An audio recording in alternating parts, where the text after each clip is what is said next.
Oops. I just pulled my webcam down. Does it still work? Just a second. Yeah, it still works. What up? The deep dive. Let me turn this motherfucker down. Okay, there we go. That's better. Alright, BlizzCon. Alright, Covenants. Here we go. Wow, there's a lot going on. Okay. Y'all ready? Let's do it. Give me 1 second here. Alright, we're good. Covenant Sanctum, similar to your Order Hall. So your Covenant Sanctum, this is basically like... it's still too loud? Okay, I'll turn it down a bit more. Okay, there we go. That's fine. I know that volume's good. So it's similar to your Order Hall. I feel like this is a callback to like the Aldor and the Scryers back in Burning Crusade. This is basically like you have to make a choice between two different factions, and that's basically it, you know? And I'm completely okay with that. You'll spend a lot of time there? Yeah, of course you will, right? And yeah, anyway, let's go ahead and we'll look at the rest of this, right? Let's see. For example, Night Fae, or everyone learns one ability, not a direct combat ability.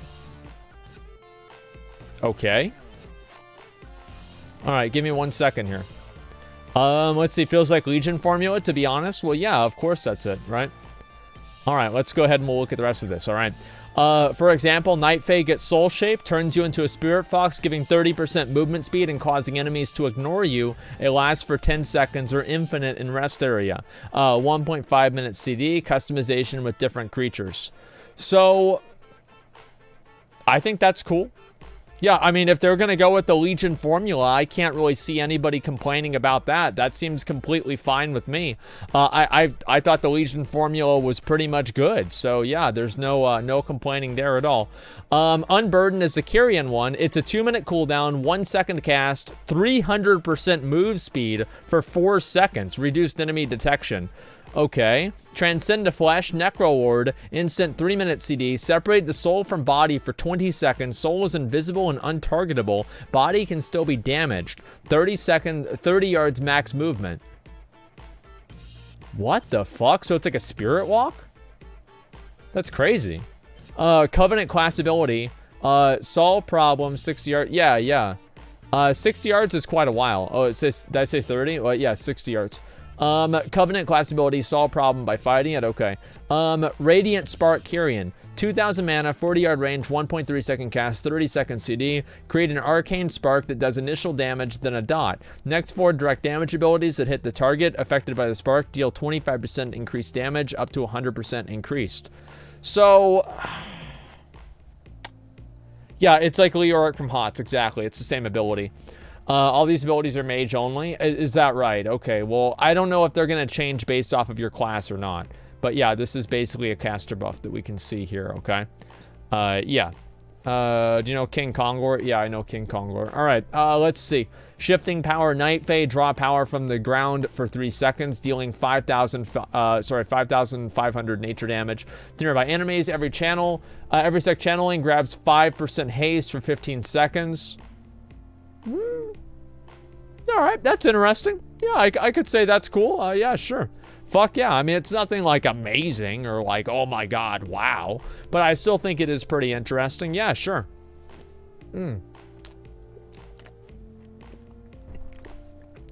Contagion Bolt. Soul binds soul to another NPC, getting power from each other. How the fuck does that work? What if you bind your soul to like Illidan? Like, does that do something different? I wonder. Thojatar, the Mad Duke, arrogance, 5% increased crit chance against health, with targets with a lower health percentage against you. Okay, so let me see what the hell these things are, right? I'm gonna look at the actual pictures themselves. Okay, let's see here. So the Night Fae, and that's where it based. So wait, so you turn into a furry. So you turn into a furry. Oh, good. Oh, good. That's exactly, you know what? That's exactly what I wanted. That's just great. Wow. Okay, what a fucking surprise there. Yeah, so you turn into a fucking furry, and you get the reused storm out. Exactly. Covenant ability, okay, soul shape, and then you get to turn into a butterfly. Oh my god, thank god. This is amazing. Okay, unburden. Okay, these are the other things that we were just looking at here. Door of Shadows. Wind through the shadows, appearing at targeted location. What the hell? Oh, so it's basically just like a teleport. Oh, so it's like a vampire teleport. That's cool. That's really fucking cool. I like that a lot. More furry shit? Yeah, exactly. More furry shit. I'm all about hating furries, but animal equals furry as Pepega. Yeah, I don't know. I guess so, but it's like with the Volpira, man. You can never be too safe. All right, transcend into flesh, and this is the one that we were just looking at too. Turn into a spirit fox, increasing movement speed by 30%, lasts 10 seconds. These don't really feel like they're very powerful. Like, I mean, the Venthyr one is really good, but turning into a fucking fox, like, I don't know, it's just not really, it's not a big deal. Like, I don't know. Like, these items, they don't seem like they're completely broken. Transcend is a shift. Yeah, let's look at the rest of these. Class ability, example, Kyrian Mage. So this is the Radiant Spark one that we just looked at. I don't know, what do you guys think about these Covenant-specific abilities? They're meant to be powerful? Yeah, I mean, it's good. I worry that there's just going to be one that's the best. And, yeah, the artifact abilities, yeah, there's just going to be one that's the best. They'll be optimized. It's hard to make them optimized, man. Look at them all. Yeah, I will. Okay, let's see. All Mage Covenant abilities. Okay, so these are the 4 Covenant abilities. Let's see which one would be best, right? So Mirrors of Torment. Conjure 3 mirrors that rotate around the target enemy for 6 seconds. Whenever they cast an ability or spell, they take 7,000 shadow damage and are rooted for 1.5 seconds. I feel like that's clearly ridiculous for PvP. Like, that's a ridiculously good PvP ability right there. You just shut them down and they can't cast anything. Like, that's fucking insane. And they get rooted too. Like, against a warrior, man, like, I'd be so pissed off if somebody casted that shit on me. Radiant Spark. Conjure a Radiant Spark that causes 5,000 arcane damage instantly and additional 2,000 damage over 8 seconds. Your next 4 direct damage abilities at the target are affected by Radiant Spark. Deal 25% increased damage, up to 100% increased damage. Okay, I guess that's more of like a throughput spell. Draw from the ground beneath you for 3 seconds, dealing damage to all nearby enemies over the duration. Shifting Power seems like very clearly like a Mythic Plus AoE ability. You know, it's like you get on top of everybody, you cast Shifting Power, then you just fucking channel Blizzards or like rain at like Hellfire or something like that on top of them. Feels like that's obviously what it is. This isn't even the alpha test phase yet. Well, yeah, that's why I'm giving feedback now. Contagion Bolt. Deals 5,000 shadow damage to the target enemy. For the next 8 seconds, your single target spells cast on affected enemy cause the disease to splash to nearby enemies, doing 3,000 shadow damage. So it's like, I feel like this Radiant Spark is just better than Contagion Bolt. Like, it's just better. That's all there is. It's just simply better. It does sound so boring. Yeah, I mean, and I know this is like pre-alpha, yeah, whatever, right? But I still feel like the problem is huge AoE clear. Yeah, but what if you're not doing AoE? That's the issue. So, it feels like the Venthyr one is PvP. This one right here is for raiding. This one, Necro Ward and Night Fae, are potentially for Mythic Plus and just like group, like, you know, like general group content. Cleave casters that don't normally have it. Yeah. Problem is answered in the pre-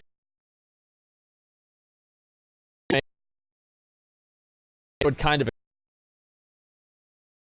thing choice, but actually you just want to pick the same thing that everybody else has. Maybe they're not reusable in raids and Mythic Plus. They're not usable in raids and Mythic Plus? What? So they're like the... Oh, dude. What are they going to be, like the garrison abilities? Oh, man. Like, that would be so boring. So, like, so what does that mean? Like, so for raids and Mythic Plus they are? Yeah, there's no way they're going to do that.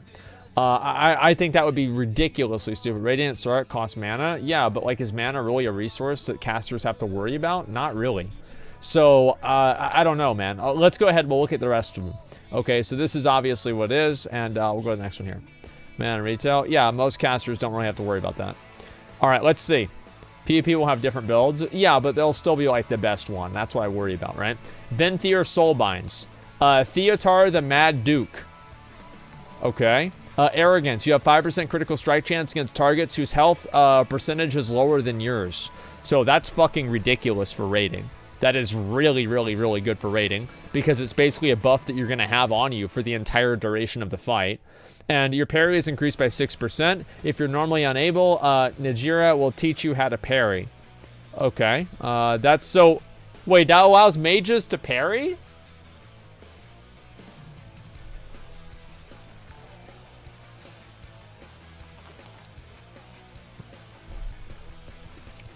Okay. Sure. No, let's go. Next one, Theotar. Okay, well, whoa, wow. What's this? Holy shit. So you have like your own talent point system and you can choose what you want to go with. Wow, I like this a lot. This is really interesting. So do you choose one of these champions, or are you just going to be able to use all of them and you level each of them up simultaneously? Yeah, that's really fucking cool. Okay, let's go to the next one. Enshrouding Mist. Whenever you fall below 35% health, you turn to mist, reducing damage taken by 30%. Lasts 6 seconds. May only occur every 3 minutes. So something like that is obviously really, really, really good for tanks. Like, that's basically like, what is the DK ability? It's called like what, Shroud of the Necropolis or something like that. Either way, there's a DK tanking ability that basically works this, right? So yeah. Will of the Necropolis. Yeah, Will of the Necropolis. There you go. Okay, let's look at the rest of this here. Okay, that's from yesterday, right? Okay, let's go ahead. We'll look at the rest of these too. Okay, and let's look at these here. And then these are the back approachments too. Switching, specializing, and playing favorites. Choose the soulbind that best suits you. Switch soulbinds when strategy demands. Uncover your soulbind's backstory. All right, that's cool. That's cool. Cool Covenant stuff. Weapons and armor. Backpack-style cloaks. That's awesome. That's basically what they already did with the Recruiter Friend stuff. Mount. An upgradable mount. Wait, that's literally the same thing that I wanted them to do. Holy shit, they're watching my stream, man. How about that, dude? How about that, dude? Shit, that's awesome. Okay, that's really, really good to see. Okay, they're paying attention. World benefits and Covenant campaign. That's cool. Yeah, that's cool. Covenant armor sets. So we're gonna go with the red one. Wait, imagine being this. Imagine being that stupid fucking tree, dude. Imagine being. Yeah, we're going with the red one, bro. Like 100%, we're going to the red one. And like maybe the spike one. Okay. I'm gonna be so mad though if these are easy to get. I want these to be like, if you have this full set, that means that you're good at the game. Like, you want to be good at the game. Yeah, the number 2 and number 4 are the best. Imagine doing number 3, dude. Maybe if you're a fucking druid or something. But, yeah, for warriors, I'm going to be going with number 4, man. Number 4 is fucking badass. Okay, next one. Carrion back attachments. So these are basically the wings that you're able to have. And so this is like a new transmog slot, I'm pretty much assuming. Let's do number 3. No, dude. Yeah, Titan armor looks dope. I don't like it personally. I think it's stupid. But either way, I think these do look really fucking cool. Like these back attachments here. I think that we've kind of had a little bit of this before. Like we had the, you know, like the Firelands set for Paladins, where you have like the helmet and it's like the thing that's behind your head. It's like the floating fire thing. This reminds me a lot of that. So I think this is pretty cool. And yeah, I do think they're a little bit too small, but, you know, there's room to improve on that. Okay, let's see what the rest of this here. You can change your covenant, but it'll take some time to build up trust with your new allies. So, how would you guys feel about this change if after you built up the trust once, you could go back and forth whenever you wanted? I'm genuinely curious. Like, what about that? Rep plus? That's kind of shitty. No. So you guys would just want it to be it's too casual? Well, you know what would be more casual than that? Looking up the best one on Icy Veins and then everybody choosing the same thing. Like, even back in Burning Crusade, almost every single raider, I remember, like, almost every raider picked Aldor because Aldor gave better stats. And at least, like, that's what my guild did. I don't know, like, what the real meta is now, like, 10 years later. But everybody picked Aldor. And I don't want that to happen. That's the only point that I'm making. I really don't want that to happen. Leveling. Leveling currently takes too long. Not every level is rewarding. Confusing timelines and stories when you level. Yeah. True. Big true. That's a very big true. Okay, let's see what the rest is. Leveling at the first time is special. Well, then why do you let people skip it then? Then when you're leveling, right? When you're leveling in alt, it isn't as exciting. You want to go play with your friends. There are 120 levels right now. You gain levels very quickly and they don't feel special. Who is the War Chief? The War Chief shuffle is a thing. Yeah, that's a good point. Most players that choose Pandaria to level through Jade Forest and half of the next zone, not doing justice to the story there. Goals. Streamline leveling, choose the story you want, make every level feel rewarding, and modernize the intro into Azeroth. Adding new starting zone and keeping all the existing ones. The new level range is 1 to 60, and every level should unlock something.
still faster, then I would go with it anyway.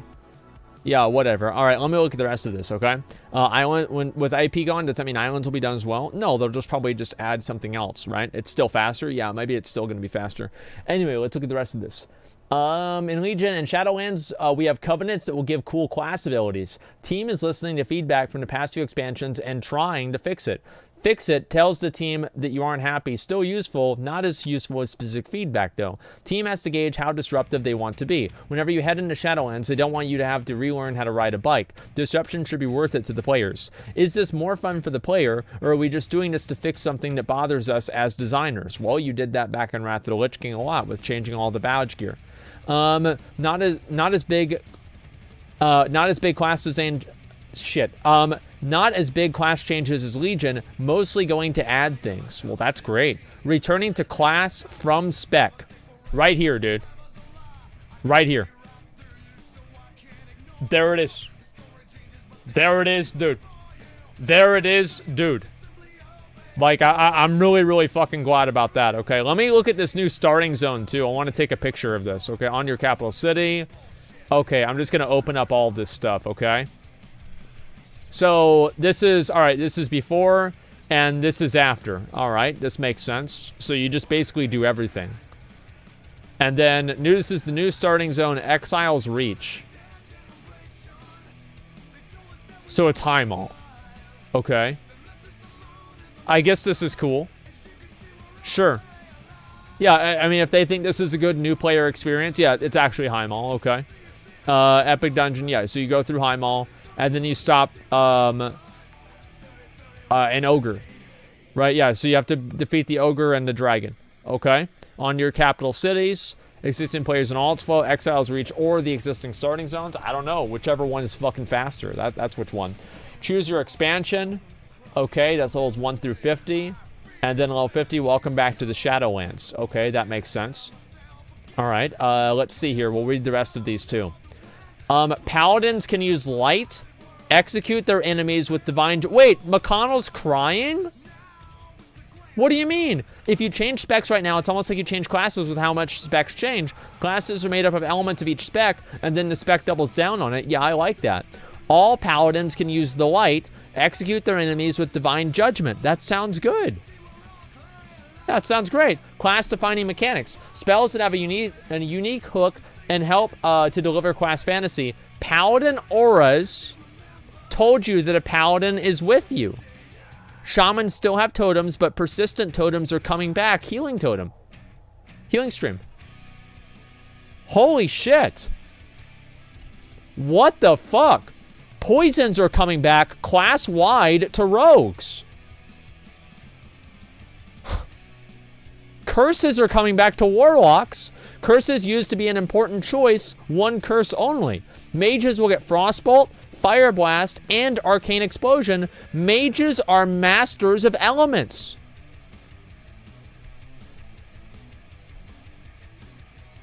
Wow. That's awesome. Refresh? Okay, just a second. All priests can tap into the light and heal their friends and harness shadow to destroy their enemies. Holy priests can cast Shadow Word Death. Shadow priests can use Flash Heal. Shaman starts with Mace and Shield, Primal Strike. Warrior can Shield Block. Ah, fuck. That means that's another keybind. Oh, now I'm going to be expected to do that in PvP. Oh, man. Like, that's... Oh, no.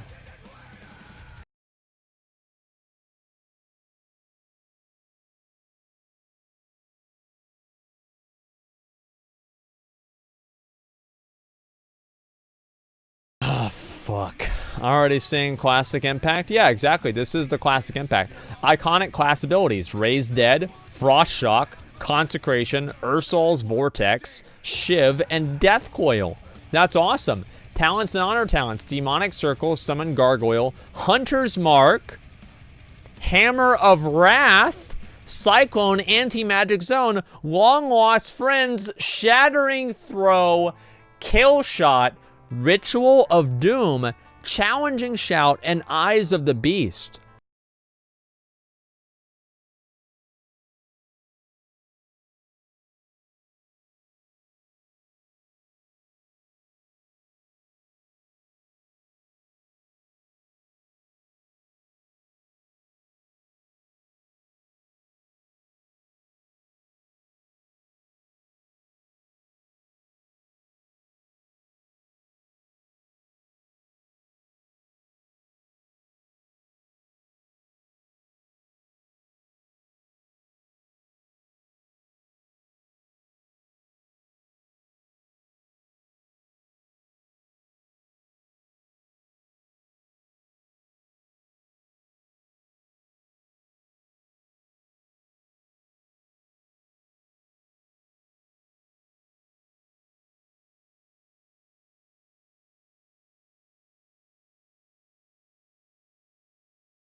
XP vendors. Well, let's see. LFR weeds out the spurgs. I'm going to join you. Yeah, right. Okay, let's see here. Donate casual. LFR, what's this here? LFR makes WoW money. LFR doesn't make WoW money. Like, if there were casuals in the game before LFR, and they did just fine. LFR is not necessary for casuals. It wasn't necessary for years.